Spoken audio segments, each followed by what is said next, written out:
Istanafa. Yes, sir.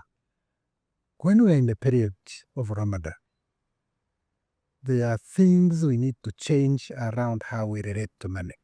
Oh. In the way we attract money, in the way we use money, in the way we grow money or invest money, in the way we protect money. What would you share with us? What would you share with the audience around those aspects? Thank you, Doctor.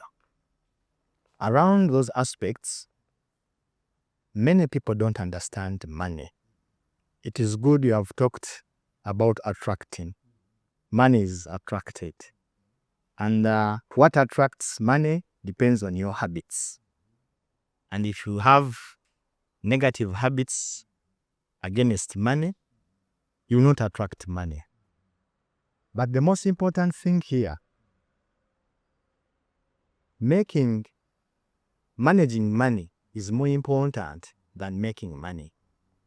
But most people focus only on making money without focusing on managing what they have accumulated.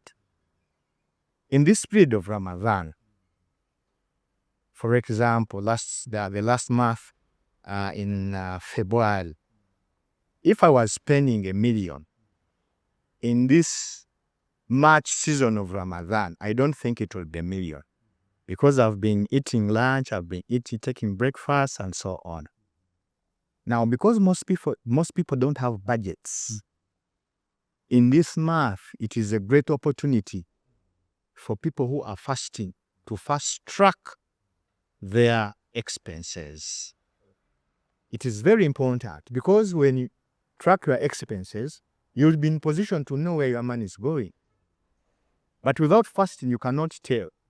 You spend anyhow, you spend aimlessly, but here when you start tracking, because most people I've already said, don't have budgets.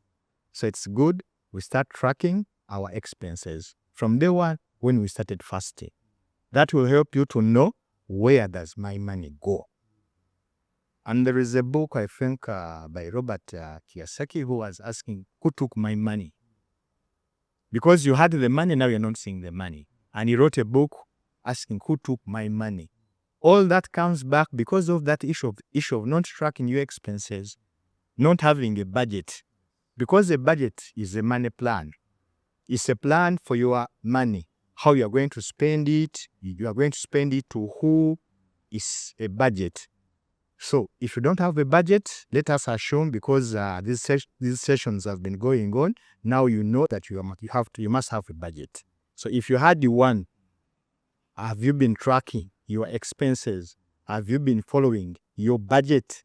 That is very, very important. Apart from following your expenses and tracking your money, people don't set financial goals. And it is obvious, if you don't have financial goals, you are aiming at nothing. It is better even before you start having a budget to first know the financial goals. What is your objective? If you know that objective, why you want to save money, why you want to invest, it will be better to control the budget, even to track where you went wrong. I know it is very, very difficult for the first time. Even us here, who try to teach financial literacy, we also have challenges in managing our budgets.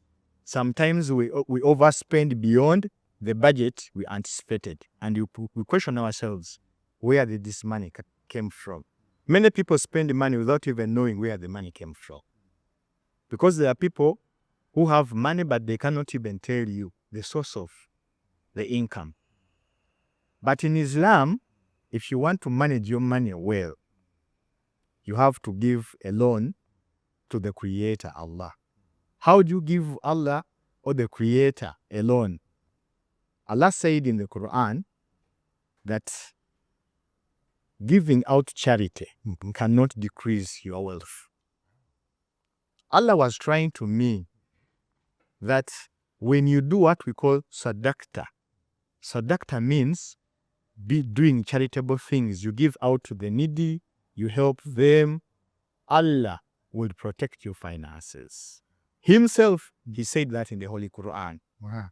So, this holy month of Ramadan, I would think everyone should be fighting to give that sadaqah. And it should not stop from Ramadan, because when Allah was revealing that in the Holy Quran, He was trying to tell us that I have given you this finances or wealth to manage that money or wealth on my behalf.